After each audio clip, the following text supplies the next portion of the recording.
Oi!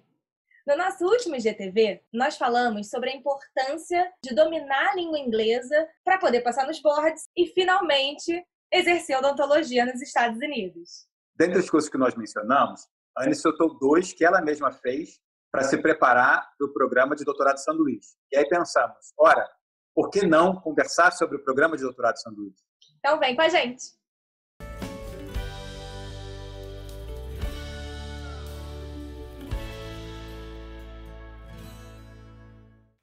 Em 2016, eu fui contemplada com uma bolsa de doutorado sanduíche da CAPES. O nome do programa é PDSE, Programa de Doutorado Sanduíche no Exterior. Eu vou contar para vocês como foi, lembrando que cada edital é um edital. Então, quando chegar a sua hora, leia o seu edital de cabo a rabo, ok? Vamos lá.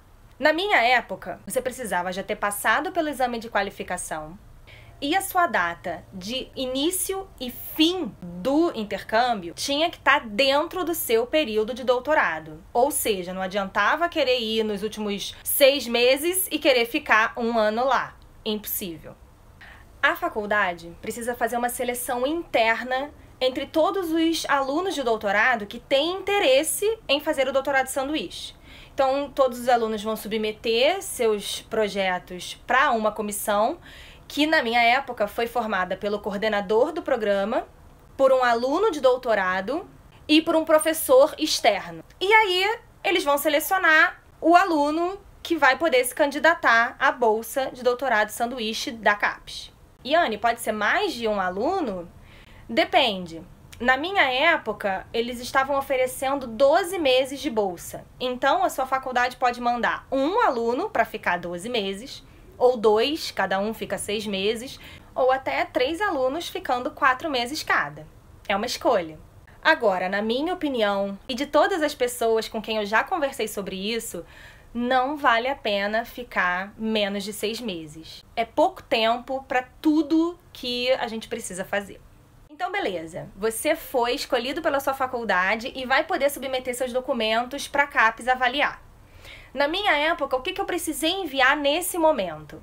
Documento de identidade, histórico escolar, currículo Lattes, comprovante do exame de qualificação, o projeto de pesquisa, o termo da seleção interna, uma carta do seu orientador do Brasil concordando com o seu intercâmbio, uma carta do seu orientador no exterior te convidando para o intercâmbio, o currículo dele, um comprovante de proeficiência no idioma, na minha época era o TOEFL, ou você tinha que fazer uma entrevista online com o seu orientador e ele iria te dar uma carta dizendo que você tinha proeficiência suficiente na língua para fazer o intercâmbio lá.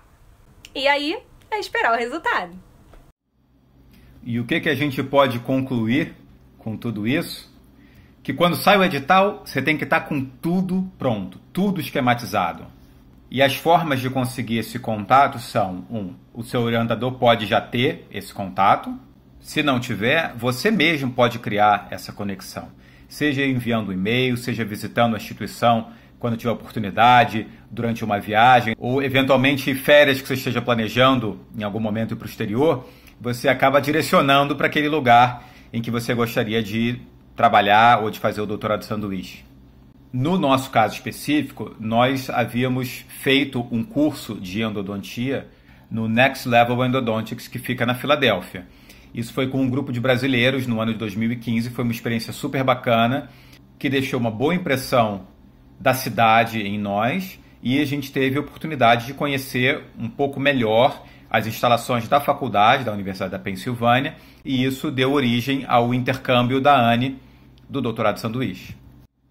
Mas a verdade é que para cada pessoa, essa conexão, essa oportunidade aparece de forma um pouquinho diferente. Importante a gente estar ligado para perceber quando essas oportunidades aparecem. Porque muitas vezes não vem escrito, olha, esta é uma oportunidade de fazer o doutorado sanduíche. Na verdade, as coisas acontecem e você tem que estar com a sua sensibilidade aflorada para conseguir notar certos sinais que a vida dá, que são oportunidades acontecendo, batendo à sua porta. A ideia, portanto, é estar com todas essas conexões e toda essa parte do intercâmbio combinado. Se possível, os documentos já em mãos, as cartas de recomendação, quer dizer, tudo que você pode fazer, que sabe que vai fazer parte de um edital, porque em geral são documentos muito parecidos, você se organiza. Aí é esperar o edital sair, inclusive esperar o edital sair não, ficar de olho, porque esses editais normalmente têm um tempo de duração muito curto, para não correr o risco do edital ser lançado, passar o tempo e você perdeu. Acredite, as pessoas perdem mesmo. O que me perguntam muito é sobre os valores da bolsa e se dá para se manter lá com esse valor. A minha resposta é: depende. Com luxo, não dava na minha situação, mas a gente fazia dar. Então, vai depender primeiro de onde você vai, porque às vezes o lugar aonde você vai é muito caro a moradia, e aí você gasta grande parte da mensalidade que você recebe com o aluguel. Além disso, vai depender muito do seu estilo de vida.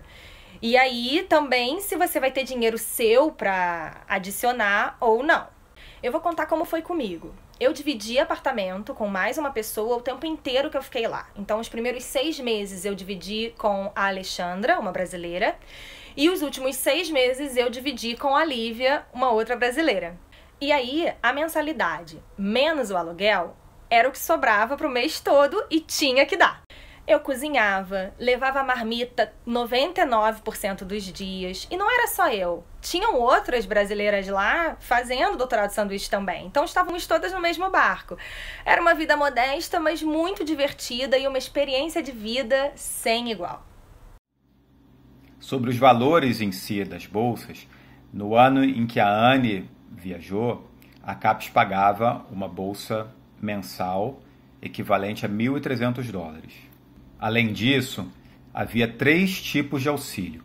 Um auxílio deslocamento, que era o valor de $1.604. Se você gastar mais ou se você gastar menos, aí é com você. Se gastar menos, sobra. Se gastar mais, você tem que cobrir. E óbvio que nós procuramos passagens que fossem cobertas por esse valor, né? Esse auxílio deslocamento é para você comprar passagem de ida e de volta. Outros $1.300 de auxílio instalação.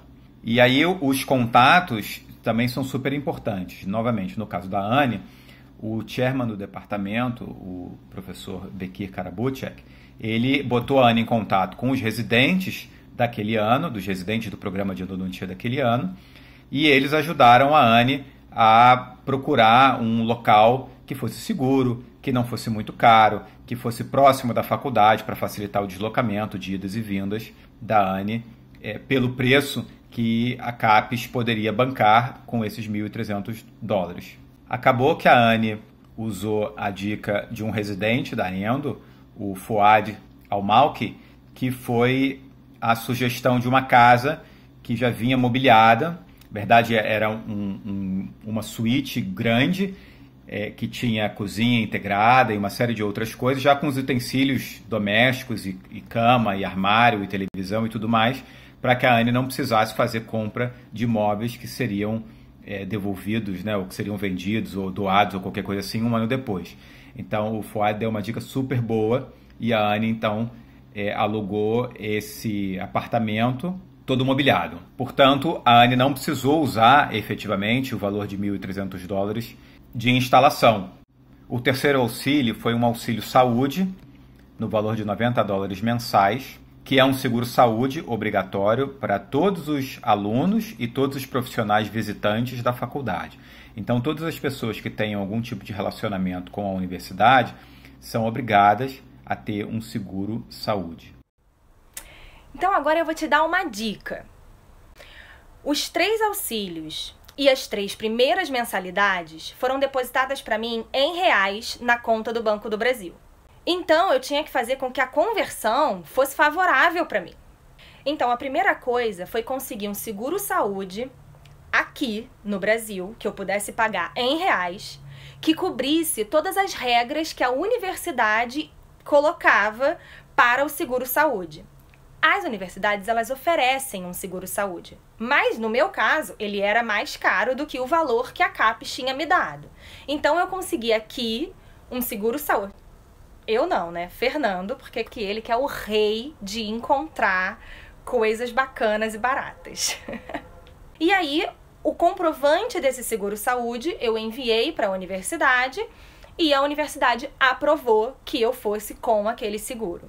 Um ponto super importante para quem está se planejando é saber que a CAPES pode pagar o valor acordado em dólares, mas ela pode pagar em reais, convertido para o câmbio do dia, e aí nem sempre o câmbio é câmbio turismo, às vezes é câmbio comercial, e que é mais baixo, e aí ela te paga, deposita em reais na sua conta, e depois você tem que transferir de volta para dólar e pagar as suas coisas nos Estados Unidos, que é tudo em dólar, não tem nada em reais. Então é importante saber se faz alguma diferença para a CAPES, se você fica mais ou menos de 6 meses. Na época que a Anne veio, quem ficava até 6 meses, então a CAPES pagava no Brasil em reais.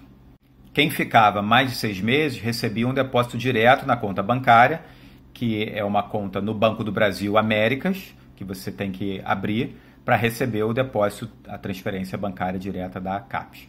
Então é importante, como um tipo de segurança, você fazer uma dívida, né, do dia a dia em dólar e ter certeza que você vai receber também em dólar, porque você pode perder 2 vezes, na conversão dos dólares para reais, que é o que a CAPES faz, e depois você converte de novo de reais para dólar e cada vez vai perdendo mais.